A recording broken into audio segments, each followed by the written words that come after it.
Good morning. I'd like to welcome you to Legacy Cast, James Snow's broadcast here for Monday morning. And I'd also like to welcome Josh Elledge to the program this morning. How are you doing, Josh? Hey, James. Doing great. Excellent. Excellent. I hope you had a very welcome weekend and nice Father's Day for yourself.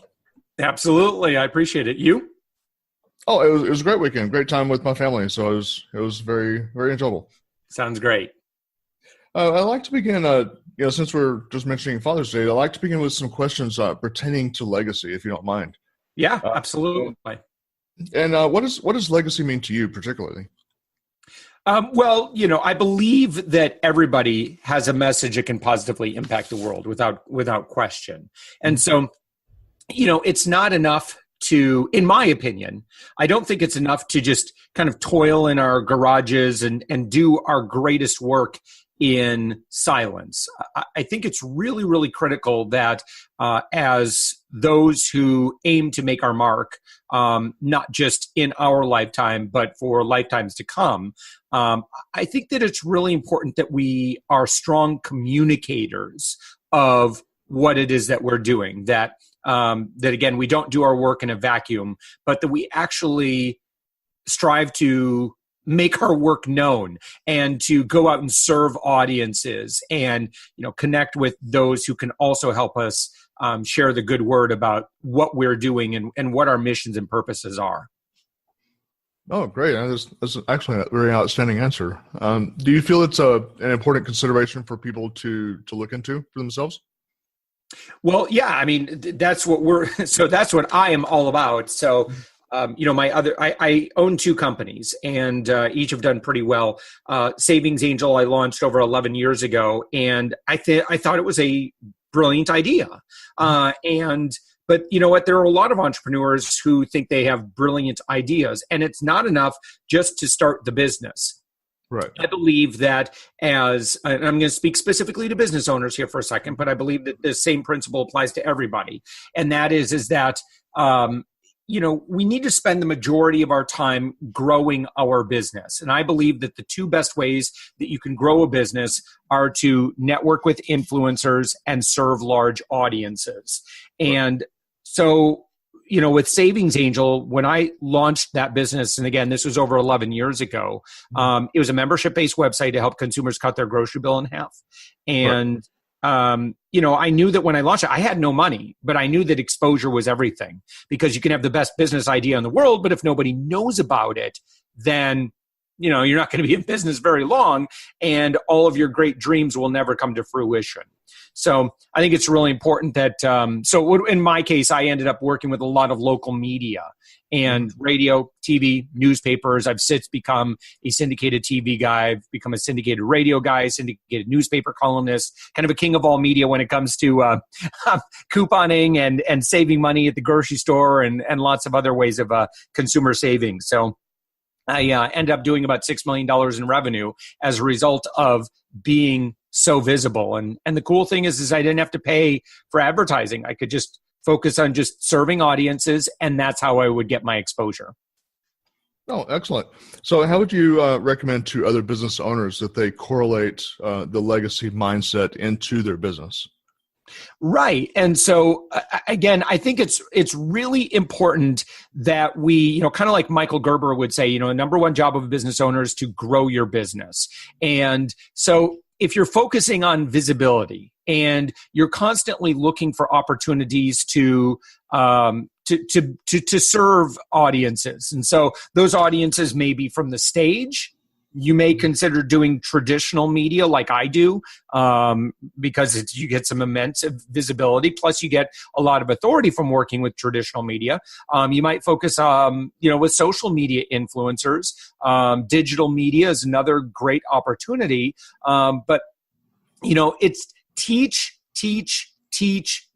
Keep on teaching. And as you teach, you're going to find that you're going to get better and better and better at what you do, to the point where all of a sudden now you've gone from becoming a subject matter expert to becoming a thought leader. See, it's not enough just to make some money. Anybody can make money, but that doesn't necessarily equate authority. Authority comes from when you are seen as an expert, you're associating with other high authority individuals, and you've got social proof, people that want to tune in to find out what you have to say. Oh, absolutely. Absolutely. And so if you were to think about your business and its future, say from a CEO standpoint, what would you say the three things are that keep you up at night, from an authority in your business? Keep me up at night because I'm excited, or keep me up at night because I'm worried? Either actually. Worries, I think we're at that point now. So Savings Angel is a mature company. It's, we've kind of settled into, just kind of operating as a blog. We work with brands and we love doing that work. Not a lot worries me about that. I mean, it's, we're pretty mature now. And my other company, Up My Influence, where we turn thoughtful entrepreneurs into media celebrities, that we're in a kind of a rapid growth phase right now. And I'd say we're kind of mid-growth stage right now. So I'm pretty happy about where we were. Now, if you were to ask me maybe about 4 or 5 months ago, I could probably give you a list of things that I was concerned about. But thankfully, I've attracted really, really great people on the team. And I think that's, again, if we're talking about leaving a legacy, there's only so much that one man can do, and one man or one woman can do a lot. But if you now have a team at your side, and it doesn't happen overnight, but if you can get to the point where you've got a team that's at your side, my goodness, there's a whole lot that you can do when you now have 15, 20 people all focused on a specific outcome. So with Up My Influence now, we have a total between 20, 25 people on the team that are all focused on this work of helping other entrepreneurs become media celebrities. So we could do a lot, and that's cool. I really, really love that. Oh, excellent. So do you, excuse me. So what do you think perhaps are the most common reasons that entrepreneurs fail or simply give up? Oh, I can tell you exactly what it is. I'm going to go back to Michael Gerber's. They spend too much time working on their business. They're a business operator and not a business owner. And so this is a really simple shift to make. But you need to look at anything that, an operations manager, operations director, COO, they would be involved in. And you need to give, and I'm speaking specifically business owner to business owner now. You need to give other people opportunity. Stop hoarding it all for yourself. Yes, I know no one can do what you do as good as you do, but that's not your job. Okay, I don't want you to be a skilled empanada maker and the best empanada maker in the world. It's not your job if you own a food truck is to make the whatever it is that you make. Your job is to go out and market and sell and get big deals, get new, events and venues that you're working with. I want, again, business owner to business owner, you need to be thinking really big picture about what your next big deals are. I need you to be out on stages serving audiences. I need you to constantly be networking with other influential people. And I want you to do good in the world and let other people run the company. You don't need to do that. I've got an incredible operations team, and I very seldom get involved anymore. And this wasn't the way it was at the beginning. At the very beginning, I had to do everything. I was basically just operating as a solo consultant, and then just kind of grew from there. I developed some success at getting in the media. And of course, other people were like, hey, can I pay you and you can help me to get in the media as well? And I'm like, well, I guess. And so, from there, I said, I'm getting a little too busy. So I brought some team members on, trained them. You think about like someone who's at the top of their game and you want to get time with them. They can't do it. They can't spend their time with everybody. So as business owners, you have to have this legacy plan of, okay, I'm not going to be able to spend my personal time because there's only so many hours in a day. And I think ultimately, while everybody at the beginning, as a business owner, you love the hustle, I don't think you want to do that your whole life. You don't need to do that your whole life. I think you should get to a point where you can take off time anytime you want, where you don't have to work, 12, 15, 16 hours a day, every single day. And again, this part of that legacy is, being able to enjoy life, and you'll get there. It's a process. But, and that process comes from, okay, we have a little bit of profit, start to hire people in so that now you can focus on the things that only you can do. And things only you can do is grow a business.